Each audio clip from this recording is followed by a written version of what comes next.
Okay, അതിനുശേഷം വീട്ടിൽ വന്നപ്പോൾ അമ്മയോട് പറഞ്ഞോ താങ്കൾ ഈ കാര്യം, ആൻറ്റി കൊണ്ടുപോയി ഇങ്ങനെ ഒരു പിടുത്താൻ നോക്കി എന്നുള്ള കാര്യം?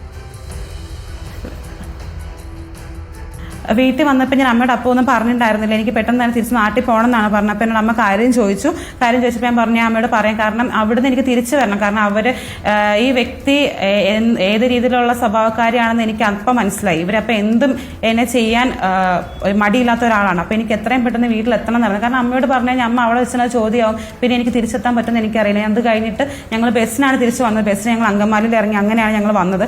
അപ്പോൾ ആ ഒരു ടൈമിലാണ് അമ്മയോട് പറഞ്ഞത്. അമ്മ നാട്ടിൽ വന്നിട്ട് വീണ്ടും ഇവരെ വിളിച്ച് ഒരുപാട് വഴക്കും കാര്യങ്ങളൊക്കെ പറയുകയും ചെയ്തായിരുന്നു. അല്ല, അമ്മയോട് പറയരുതെന്നോ മറ്റോ ആന്റി പറഞ്ഞിരുന്നോ അപ്പോൾ വീട്ടിലേക്ക് എത്തുന്നത് വരെ ഉള്ള സമയത്ത്? പറയുന്നതല്ല, പുള്ളിക്കാരി എന്നോട് ഭയങ്കര ഷൗട്ടിങ്ങും ഭയങ്കര ദേഷ്യപ്പെടലും കാര്യങ്ങളൊക്കെ ആയിരുന്നു. പുള്ളിക്കാരി പറയുന്ന രീതിയിലൊന്നും സംസാരിച്ചിട്ടൊന്നുമില്ല. അങ്ങനെ ആരെയും പേടിക്കുന്ന ഒരു ക്യാരക്ടറൊന്നും അല്ല, അന്നും അല്ല ഇന്നും അല്ല. എന്നോട് അങ്ങനെയൊന്നും പറഞ്ഞിട്ടൊന്നുമില്ല. പുള്ളിക്കാരി ഭയങ്കര ഷൗട്ട് ചെയ്യുന്നത്, എന്നോട് ഭയങ്കര ഷൗട്ട് ചെയ്യുമായിരുന്നു. എനിക്ക് ജീവിക്കാൻ ഒരു മാർഗം കാണിച്ചാൽ നിനക്ക് അതെന്താ ഏറ്റെടുത്താല് നിന്നെ ഞാൻ കൊണ്ട് പെടുത്താൻ നോക്കി. അമ്മയുമായി ചെന്നൈയിൽ നിന്ന് നാട്ടിലേക്ക് തിരിക്കുന്നു. ബസ്സിൽ വെച്ച് അമ്മയുടെ കാര്യങ്ങളൊക്കെ പറയുന്നു അല്ലേ? അതെ അതെ അതെ അതെ. അമ്മ നാട്ടിൽ വന്നിട്ട് ആന്റി വിളിച്ച് കണക്കിന് കൊടുത്തോ? അമ്മ നാട്ടിൽ വന്ന പുള്ളിക്കാരി വിളിച്ചു. കാരണം സ്വന്തം മകളെ അവിടെ ഇരുത്തിയിട്ട് എന്നെ കൊണ്ടുപോകണം. പുള്ളിക്കാരി ഏത് തരക്കാരി ആയിരിക്കും നിങ്ങൾക്ക് മനസ്സിലാവുമല്ലോ. കാരണം എനിക്ക് അവരുടെ മകളുടെ പ്രായമുള്ളൂ. ഞങ്ങൾ ഒരേപോലെ പഠിച്ചു വന്നത്. ഞാൻ 10 കഴിഞ്ഞപ്പോൾ അവളും 10 കഴിഞ്ഞിരിക്കുമായിരുന്നു. പക്ഷെ എന്നോട് അങ്ങനെ പെരുമാറേണ്ട ആവശ്യം എന്താ? ഇവരുടെ ജീവിത രീതി ഇതാണ്. ഇവർ സ്വന്തം ഇല്ല, എനിക്ക് യാതൊരു ബന്ധം ഉണ്ടായിട്ടില്ല. പക്ഷെ 1.5 വർഷത്തിന് ശേഷം എൻ്റെ അമ്മേനെ കോണ്ടാക്ട് ചെയ്തായിരുന്നു. ചെയ്തു പോയില്ലാത്തതിന് മാപ്പൊക്കെ പറഞ്ഞു. എന്നിട്ട് അവർക്ക് നിൽക്കാൻ സ്ഥലമില്ല. അവർക്ക് ചെന്നൈയിൽ എന്തോ പ്രശ്നം ഉണ്ടായി, എന്തോ രാഷ്ട്രീയക്കാരൊക്കെ ആയിട്ട് എന്തോ പുള്ളിക്കാരിക്ക് പ്രശ്നം ഉണ്ടായതുകൊണ്ട് അവർക്ക് നിൽക്കാൻ സ്ഥലമില്ല. ഒരു ദിവസം എന്നെ ഒരു സ്ഥലത്ത് വീട്ടിൽ നിർത്താമോ എന്ന് ചോദിച്ചാൽ എന്നെ അമ്മയെ വിളിച്ചിട്ടുണ്ടായിരുന്നു. ഒരുപാട് സോറിയൊക്കെ പറഞ്ഞു. അന്ന് രാത്രി ഒരു 1 മണിയായപ്പോൾ വരികയും ചെയ്തായിരുന്നു ഞങ്ങളുടെ വീട്ടിൽ. ഓക്കെ, ഒരു ദിവസം വീട്ടിൽ നിന്നു? ഒരു ദിവസം വിട്ടില്ല. ഒരു 1 മണിയായപ്പോൾ വന്നിട്ട് വെളുപ്പിന് 7 മണിയായപ്പോൾ പുള്ളിക്കാരി പോയി. അന്നും ആ വണ്ടി കൊണ്ട് തന്നെ, സ്കോർപ്പിയോ കൊണ്ട് തന്നെ വന്നത്. പിന്നീട് ബന്ധപ്പെട്ടിട്ടില്ല ഇതുവരെയും? ഇല്ല, പിന്നീട് ഞാൻ ആ വ്യക്തിയെ കാണുന്നത് ഇപ്പം ഈ ദിവസങ്ങളിൽ സാറിൻ്റെ പ്രസ് മീറ്റിലും പിന്നെ അതുപോലെ ഈ അലിഗേഷനിലൊക്കെയാണ് ഞാൻ ആ വ്യക്തിയെ കാണുന്നത് തന്നെ. അപ്പം മൊത്തത്തിൽ ഇവരിങ്ങനെ ഇത്തരത്തിലുള്ള ഈ കുട്ടികളെ ഇതേപോലെയുള്ള സംഘങ്ങൾക്ക് എത്തിച്ചു കൊടുക്കുന്ന ഒരു റാക്കറ്റിൻ്റെ ഭാഗമാണെന്ന് വിശ്വസിക്കുന്നുണ്ടോ താങ്കൾ? തീർച്ചയായും ഞാൻ വിശ്വസിക്കുന്നുണ്ട്. കാരണം എന്നോട് തന്നെ ഒരു രീതിയിലും മറച്ചു വെക്കാതെ പുള്ളിക്കാർ ഓപ്പണായിട്ട് പറഞ്ഞിട്ടുണ്ട്.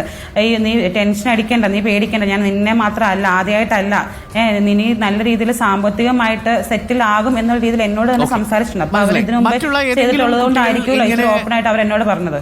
ഈ യുവതിയുമായി ബന്ധപ്പെട്ട ഏതെങ്കിലും പരാതി നൽകുകയോ അങ്ങനെ ആരുടെയെങ്കിലും കഥ അറിയാമോ താങ്കൾക്ക്? മറ്റേതെങ്കിലും പെൺകുട്ടികൾ ഇങ്ങനെ പെട്ടുപോയത്? അല്ല, മറ്റേതെങ്കിലും പെൺകുട്ടികൾ ഇങ്ങനെ പെട്ടതായിട്ട് എനിക്കറിയില്ല. പക്ഷെ പുള്ളിക്കാരി സാമ്പത്തിക ലാഭത്തിന് വേണ്ടി പലരെയും പറ്റിച്ചതായിട്ടുള്ള കഥ എനിക്കറിയാം. പൈസ ചോദിച്ച് പറ്റിച്ചിട്ടുണ്ട് അല്ലേ? പൈസ ചോദിച്ച് പറ്റിച്ചിട്ടുണ്ട്. കുടുംബം തകർക്കാൻ ശ്രമിച്ചിട്ടുണ്ട്. ഈ താങ്കളെ 10 വർഷം മുമ്പ് കൂട്ടിക്കൊണ്ടുപോയ ഹോട്ടലൊക്കെ താങ്കൾക്ക് തിരിച്ചറിയാൻ പറ്റും. താങ്കൾ DGPക്ക് പരാതി കൊടുത്തിരിക്കുകയാണല്ലോ. ഞാൻ DGPക്ക് പരാതി കൊടുത്തിട്ടുണ്ട്. എനിക്ക് ആകെ അറിയാവുന്ന ഒരു സ്ഥലം എന്ന് പറഞ്ഞാൽ അണ്ണേ നഗറാണ്. കാരണം ഇത് നടന്നപ്പോൾ ഞാൻ പറഞ്ഞു ആദ്യമായിട്ടാണ് ചെന്നൈ പോകുന്നത്. എനിക്ക് അവിടെ ഒന്നും അറിയില്ല. അത് മാത്രമല്ല, എന്നെ കൊണ്ടുപോയത് കാറിലാണ്. കാരണം അതൊക്കെ കേസിന്റെ അന്വേഷണത്തിന്റെ ഭാഗമായി നടക്കേണ്ട തെളിവുകളൊക്കെ കയ്യിലുണ്ടോ എന്തെങ്കിലും? അപ്പം നമുക്ക് തെളിവെന്ന് പറഞ്ഞാൽ നമ്മൾ പോയ കാര്യങ്ങളും പിന്നെ എൻ്റെ അമ്മയുടെ മൊഴിയും കാര്യങ്ങളൊക്കെ നമുക്ക് അവൈലബിൾ ആണ്. മൊഴിയായിട്ട് അമ്മ പറയും. കാരണം ഞങ്ങളുടെ ജീവിതമാണല്ലോ. നമുക്ക് കേസിന്റെ കാര്യങ്ങളൊക്കെ നമ്മൾ ആ രീതിയിലുള്ള തീർച്ചയായിട്ടും പോക്സോയുടെ പരിധിയിൽപ്പെടുന്ന വിഷയമാണ് അത്. ആ കേസ് വന്നാൽ നിങ്ങൾ പറയുന്നതാണ് പ്രാഥമികമായ തെളിവായിട്ട് പരിഗണിക്കുക. മറ്റു തെളിവുകൾ അന്വേഷണ സംഘമാണ് കണ്ടെത്തേണ്ടത്. താങ്ക് യു എന്തായാലും ചേർന്നതിൽ. അപ്പോൾ ഈ വിഷയത്തിൽ പരാതിയിൽ താങ്കൾ ഉറച്ചു നിൽക്കുന്നു. ഈ ആന്റി, ഈ പരാതി നൽകിയിരിക്കുന്നവരുമായി താങ്കൾക്ക് ഇപ്പോൾ ഒരു ബന്ധമില്ല. താങ്കൾ ഈ കാര്യങ്ങളെല്ലാം അവതരിപ്പിക്കുന്നത് മറ്റാരുടെയും പ്രേരണയില്ലാതെയാണ്. അങ്ങനെയല്ലേ ഞാൻ മനസ്സിലാക്കേണ്ടത്?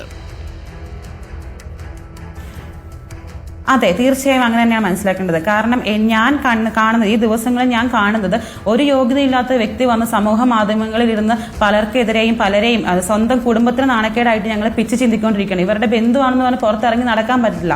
അപ്പൊ ഇവർ ഏത് രീതിയിലുള്ള തരക്കാരിയാണ്, ഇവർ ഏത് സ്ത്രീയാണെന്ന് സമൂഹം അറിയണം. അതുകൊണ്ടാണ് ഞാൻ ഇപ്പൊ ഇത് വന്ന് പറയുന്നത്. ഓക്കെ. Thank you. ഇക്കാര്യം തുറന്നു പറഞ്ഞതിൽ DGPക്ക് പരാതി നൽകിയിട്ടുണ്ട് എന്നാണ് ഞാൻ മനസ്സിലാക്കുന്നത്. നിയമപ്രകാരമുള്ള നടപടികളിലേക്ക് കടക്കുക, അതിനുശേഷം നീതി കിട്ടുക. താങ്കൾ ആ ട്രോമയെ അതിജീവിച്ചു എന്ന് ഞാൻ മനസ്സിലാക്കുന്നു. ആ പെൺകുട്ടിയാണ് നമുക്കൊപ്പം ചേർന്നത്. ഞങ്ങളുടെ പ്രതിനിധി ലിബി സജീന്ദ്രനാണ് ഈ വാർത്ത ആദ്യം പുറത്തേക്ക് എത്തിച്ചത്. ഒരുപക്ഷെ കേരളത്തിൽ അടുത്ത കാലത്ത് വലിയ രാഷ്ട്രീയ കോളിളക്കമുണ്ടാക്കി വിവാദമായി മാറിയ ലൈംഗിക പീഡന കേസിൽ പരാതി ഉന്നയിച്ച സ്ത്രീക്കെതിരെയാണ് ഇപ്പോൾ അവരുടെ ബന്ധുവായ അമ്മയുടെ സഹോദരിയുടെ മകളായ ഒരു പെൺകുട്ടി ഇപ്പോൾ കാര്യങ്ങൾ തുറന്നു പറഞ്ഞിരിക്കുന്നത്. 10 വർഷങ്ങൾക്ക് മുമ്പ് 16 വയസ്സുള്ളപ്പോൾ ചെന്നൈയിൽ വെച്ച് ഒരു ഹോട്ടലിൽ ഒരു റാക്കറ്റിന് ഒരു സംഘത്തിന് കൈമാറാൻ ശ്രമിച്ചു എന്നാണ് ഇപ്പോൾ അവരുടെ പരാതി. സിനിമയിൽ അഭിനയിപ്പിക്കാം, ഓഡീഷൻ ടെസ്റ്റ് നടത്താം എന്ന വ്യാജേനയാണ് ഇവരുടെ ഒപ്പം എത്തിച്ചത്, അടുക്കലെത്തിച്ചത്.